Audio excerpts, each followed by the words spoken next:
If there is a noise when the secondary pump is turned off while the HVAC plant is running, notice that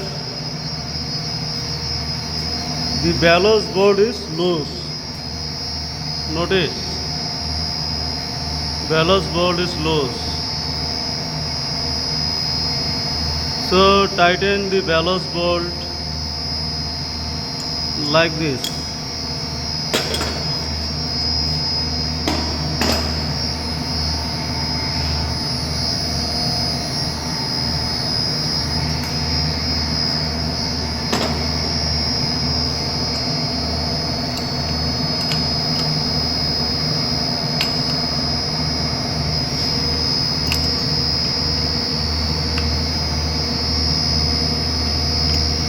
Right.